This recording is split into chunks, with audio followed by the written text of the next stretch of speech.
Hey, I'd like to welcome you to another episode of Mission Matters. My name is Adam Torres, and if you'd like to apply to be a guest on the show, just head on over to missionmatters.com and click on Be Our Guest to Apply.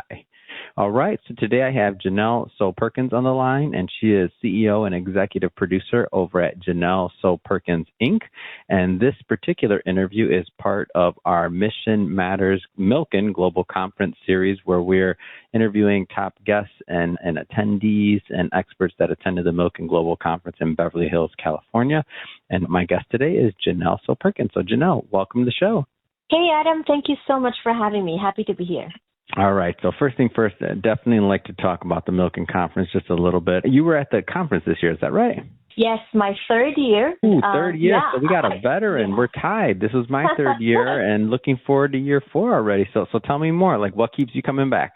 Exactly. So I guess I cover different stories as well. So I am in the space of Filipino American, Asian communities, and a good friend of mine who happens to be somebody in the Milken Institute organization. His office is in Singapore, but he used to be ambassador of the Asian Development Bank to the Philippines, but he's American. And so shout out to Curtis Chin, who started inviting me actually 3 years ago to this conference. We were both guests on I guess it was a CNN Philippines news program at that time. And while waiting in the waiting room for Zoom, that's when we got acquainted, and he told me about the global conference, and that was the year that I first attended. And it's just amazing, the coming together of people wanting to make the world a better place.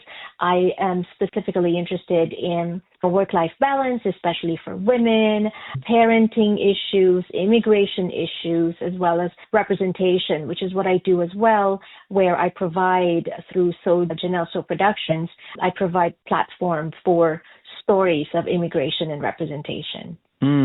Tell a little bit more about that side of things. So about your production company, what gave you the inspiration to start that and really to cover those type of stories?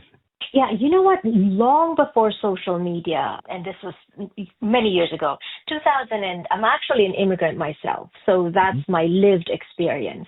But in 2003 was when I moved to the States. In 2006, I got the opportunity. I was hired by a local station here in Southern California to start and produce and host a daily talk show for and about Filipinos in the U.S. Oh, wow. And so I did that. I like to trace my journey as it's different. So it started with immigration, and then it became a profession for me to highlight these stories. And so because there was no social media at that time, I was kind of like the social media where, I uplift stories and voices of Filipino immigrants and Asian immigrants. And that was a daily talk show, and it was eventually syndicated in Hawaii. Eventually, it became the longest running Filipino talk show outside of the Philippines. But I took a break in 2014. And I took a break, and then in 2017 was when I started my own production because, as you know, content is king and it's ours, right? If we're hired by someone, we get to execute somebody else's vision. But when we do it ourselves, we are able to execute our own vision, which to me sounded more appealing, and really it's more fulfilling. What draws you to telling these type of stories? Why do you think it's so important to tell them and for representation? Like, tell me a little bit more about that. Great. You know what? Great question, and thank you for asking me that. We are in an age where everyone wants to talk about mainstream America. Everyone wants to talk about network TV, and everyone wants to get there, right? But there are nuggets of wonderful, inspiring stories that get left behind, that don't get picked up by these mainstream outlets. And I'm trying to stand in that gap. There are stories, for instance, there's an immigrant from the Philippines. He was a young professor in the National University in the Philippines. He came here, took his chances, and wanted to stay. Unfortunately, he made a decision to overstay, which opened him up to exploitation. He was hired as a caregiver, was made to sleep on a dog bed, all that stuff, but it didn't stop him. He was so resilient. He looked for another job, so he escaped that situation, looked for another job, found himself in the jewelry district in downtown LA, first as a custodian, so cleaning the floors with like scraps of metal and stuff used for jewelry making, which he then used to design his own stuff. And then eventually the owner took notice, and eventually, he became one of the personal jewelry designers of Liz Taylor. And that's how he got his citizenship. He was actually, the dame, Liz Taylor, and her team helped him get his legals. Yeah. It's stories like that mainstream doesn't cover that, right? Or this wonderful performer, like accomplished performer from the Philippines as well, who moved here, got tired of the showbiz life, being a life in the spotlight. He moved here and became a truck driver. And was happy doing that. It's just a lot of these stories that are, to me, really raw, really authentic, but also inspiring and encouraging. But like I said, there's only so many outlets, and they usually just pick up the same stories with different perspectives. And these are the stories that get left behind, and I'm hoping to highlight those. That's amazing. What kind of advice would you give to other content creators out there, like other individuals that are thinking about doing something and, they just kind of haven't quite gotten around to it yet? But what kind of things would you tell them? It's funny you ask that, because I do feel like sometimes I still haven't gotten my footing yet. What are you talking about? I'm looking at your website now. It's amazing. You have an amazing catalog of interviews and content, great brand. Amazing. Go ahead. Thank you.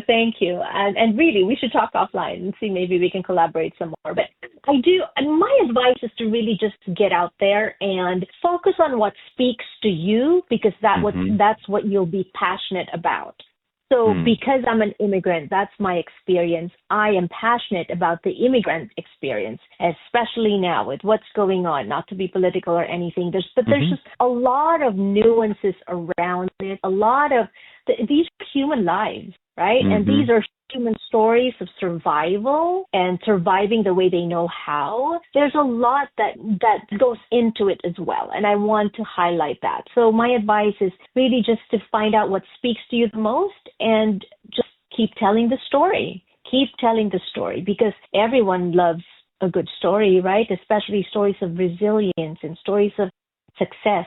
Success is never overnight. So when you talk about stories of success, of people, how they struggled and how they eventually succeeded, these are the kinds of things that I think are good for us, are good for the humanity, especially during this time when all we see are just stories that are either sensationalized, stories that are really sad, stories that are scary, that scare us. Yeah.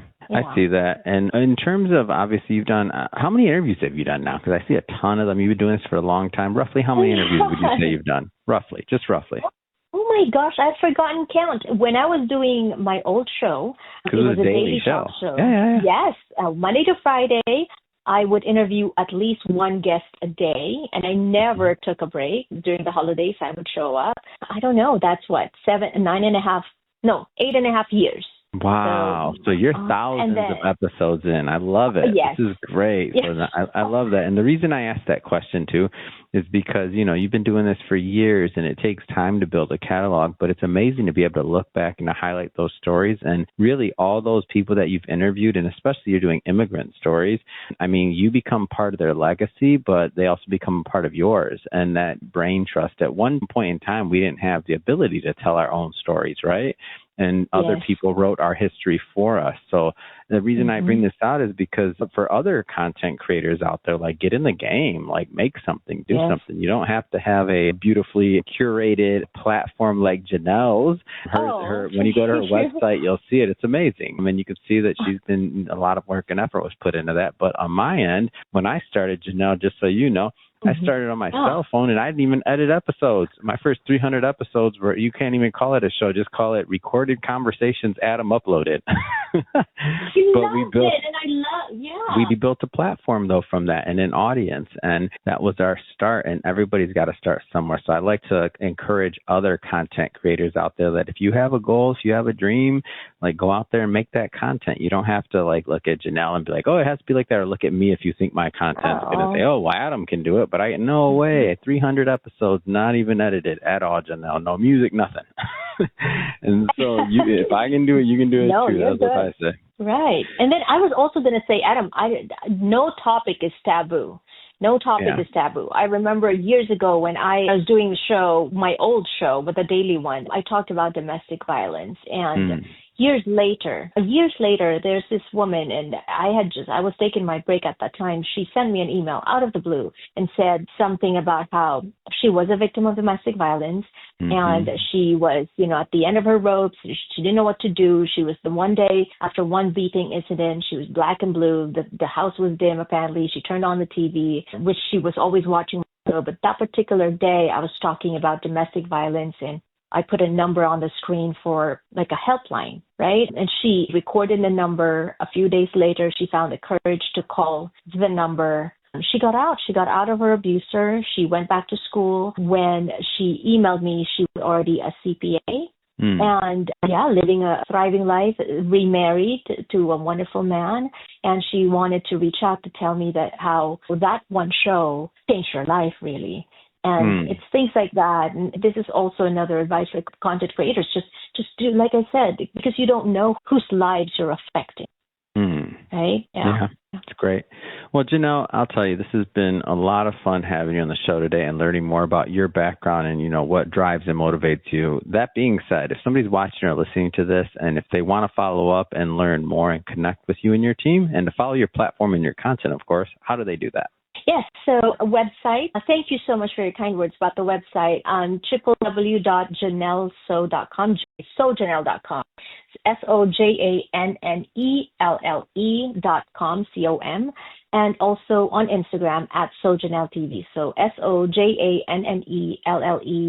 TV, like television. Fantastic. For everybody listening to this, just so you know, we'll put the links in the show notes, so you can just click on the links and head right on over. And speaking of the audience, if this is your first time with Mission Matters and you haven't done it yet, hit that subscribe or follow button. This is a daily show. Each and every day we're bringing you new content, new ideas, and hopefully new inspiration to help you along the way in your journey as well. So again, hit that subscribe or follow button. And Jannelle, thanks again for coming on the show. Thank you so much, Adam. I wish you more success. Good luck with everything.